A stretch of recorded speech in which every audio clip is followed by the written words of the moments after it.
Good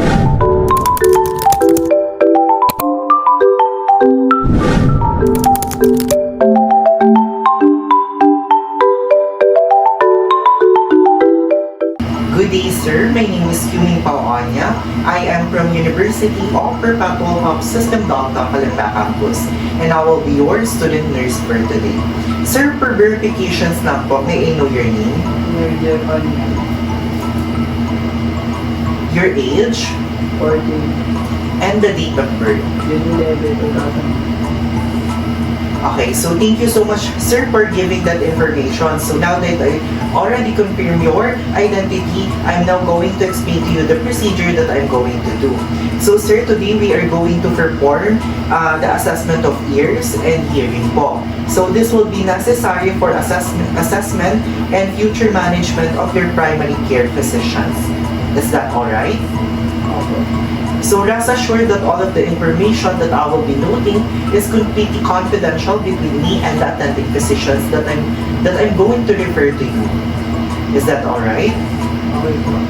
Thank you so much. So at this point po, may I ask you any previous ear or hearing problem? Wala naman po.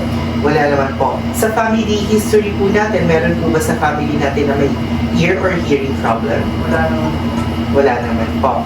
How about any presence of ear problem or pain na nararamdaman sa tenga natin? Meron po ba tayong nararamdaman sa tengang pananakit? Wala naman po. Wala naman po tayong pananakit and ear problem na nararamdaman. So, meron po ba tayong tinitake na medications po ngayon? Like, medications po para sa ating ears? Wala naman po. Wala din naman po. So, may difficulty po ba tayo sa pagdinig po? Wala naman po.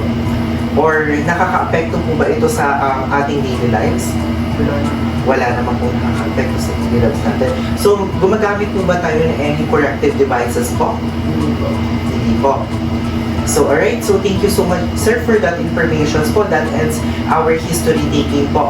Close the curtain to provide privacy for the patients. And I'm going to do the proper hand hygiene to observe infectious control.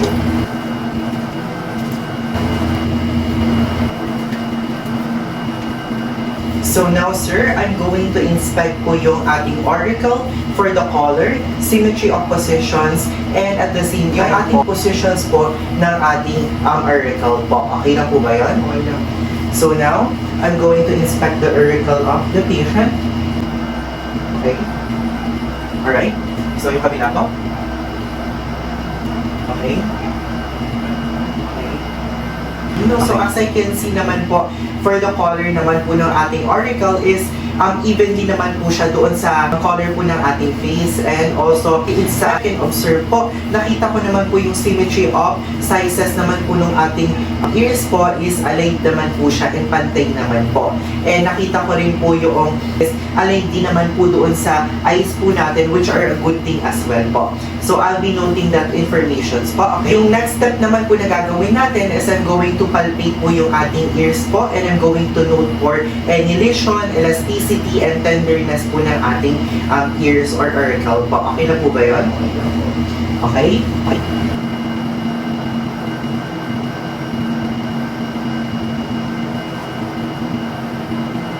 So as I can see, sir, upon palpating po yung ating ears po is non-tender naman po siya. Soft naman po yung texture niya, and at the same time po, elastic din naman po, which is manifested a good thing po as well. So, yung next step naman po na gagawin natin is I'm going to use an otoscope po. Ang otoscope po is I'm going to observe po yung ating internal ear po, and I'm going to note po for cerebrum, skin lesion, pus, and blood po. Okay na po ba yun? Okay lang po. So, okay, so with the use of an otoscope po, I'm going to see our inner portion ng ating. Okay? So, I'm going to note for any lesion. So, wala naman po lesion. Pulse and blood. Okay.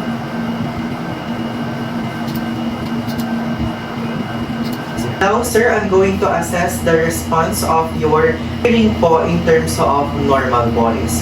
So, sir, you're just going to respond to what I am saying in a loud or low voice po. Okay?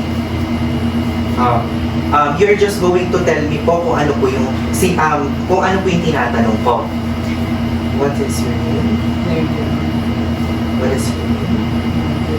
repeat po ko anong sasabihin ko, pupunta po ako at the back.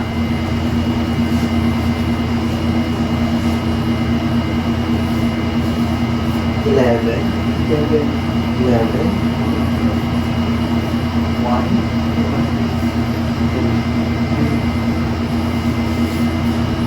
Camera.